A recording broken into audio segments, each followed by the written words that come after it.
Hi friends, welcome to our channel. Friends, ఈరోజు మన వీడియోలో వచ్చేసి ఏంటి అంటే రాగి పిండి దోశలు అండి.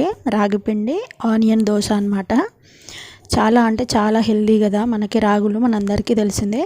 సో ఫ్రెండ్స్, అది ఆ దోశలు అట్లు ఎలా ప్రిపేర్ చేయాలనేది మనం ఈ వీడియోలో పూర్తిగా చూసేద్దాం ఫ్రెండ్స్. సో వీడియో చివరి వరకు చూడడానికి ట్రై చేయండి ఫ్రెండ్స్. ఇక్కడైతే నేను ఖాళీ బౌల్ తీసుకున్నాను. సో ఇందులో ఫస్ట్ వచ్చేసి 1 కప్పు రాగుల పిండి అండి. మనం రాగులు అయినా పట్టించుకోవచ్చు, లేదా మనకు రెడీమేడ్ దొరుకుతుంది రాగి పిండి, అది అయినా తెచ్చుకోవచ్చు అనమాట. నేనైతే డీమార్ట్లో కొనింది. ఇంకో కప్ వచ్చేసి మనకి గోధుమ పిండి అండి. ఇక్కడ మీరు 2 కప్పులు రాగి పిండి కూడా వేసుకోవచ్చు, బాగానే ఉంటుంది. నేను అయితే 1 కప్పు రాగి పిండి, 1 కప్పు గోధుమ పిండి యాడ్ చేశాను. ఇందులో టేస్ట్కి సరిపడినంత సాల్ట్, కొంచెం జీలకర్ర. సో నెక్స్ట్ వచ్చేసి మనకి చిన్నగా కట్ చేసిన ఆనియన్స్ అండి. మనం కట్ చేస్తాం కదా ఆమ్లెట్లోకి, ఎగ్ ఆమ్లెట్లోకి అలా. సో కొన్ని పచ్చిమిరపకాయలు అండి, అవి కారం లేవు అనమాట, నేను అందుకే కొన్ని ఎక్కువ వేసాను. సో మీరు అక్కడ కొంచెం కొత్తిమీర, మీరు పచ్చిమిరపకాయలకి బదులు కొంచెం రెడ్ చిల్లీ ఫ్లేక్స్ వేసుకోవచ్చు, లేదనుకుంటే కొంచెం కారం పొడి వేసుకున్న మనకి బాగానే ఉంటుందన్నమాట. సో ఆ పిండిని, సాల్ట్ వేసిన మనం అన్ని ఇంగ్రీడియంట్స్ అన్నీ ఒకసారి కలిపేసి తర్వాత వాటర్ యాడ్ చేద్దాం ఇందులో. సో ఇక్కడైతే నేను ఫస్ట్ 1 కప్ వేసాను వాటరు. దీంతోపాటు మనం వాటర్ తోటే కలుపుతున్నాను అనమాట.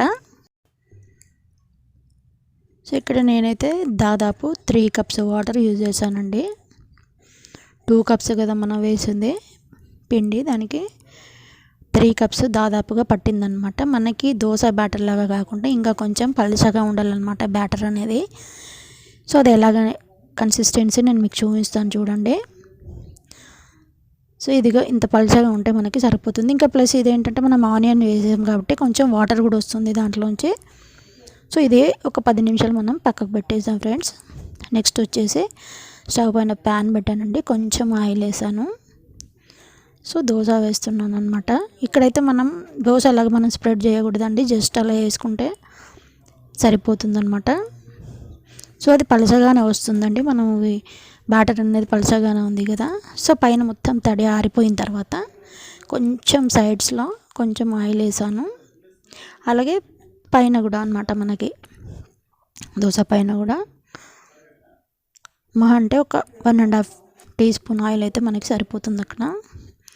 సో నెక్స్ట్ సైడ్కి టర్న్ చేశాను. సో మనకి అక్కడ లో టు మీడియం ఫ్లేమ్లో పెట్టామండి మనం స్టవ్ ఇంతసేపు. సో అక్కడ ఒక 2 మినిట్స్, ఇక్కడ ఈ సైడ్ 2 మినిట్స్ మనం కాల్ చేసామా అంటే సో మన రాగుల దోశ అనేది ప్రిపేర్ అయిపోతుంది అనమాట. సో ఫ్రెండ్స్ చూసారు కదా, 2 సైడ్స్ మనం కాల్ చేసాము, అయిపోయింది. నేను అన్నీ ప్రిపేర్ చేశాక మీకు చూపిస్తాను ఫ్రెండ్స్. ఇక్కడైతే మనకి ఒక 6 అయ్యాయండి దోశలు. అవి మరీ మందంగా ఏం లేవండి, పలుచగానే వచ్చాయి మనకి దోశలు. నేను చూపిస్తాను చూడండి మీకు. చూసారా, నార్మల్గా మన దోశ ఎట్లా ఉంటుంది బియ్యం పిండిది, అలాగే ఉందన్నమాట.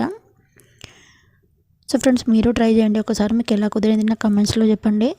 వీడియో నచ్చితే లైక్ చేయండి, షేర్ చేయండి, కమెంట్ చేయండి. అలాగే ఛానల్ని సబ్స్క్రైబ్ చేయడం మాత్రం మర్చిపోకండి ఫ్రెండ్స్. ప్లీజ్ ఛానల్ని సబ్స్క్రైబ్ చేసుకోండి. ఇలాంటి మంచి వీడియోస్ కోసం మన ఛానల్ని విజిట్ చేస్తూ ఉండండి. నెక్స్ట్ వీడియోలో కలుద్దాం ఫ్రెండ్స్. బాయ్.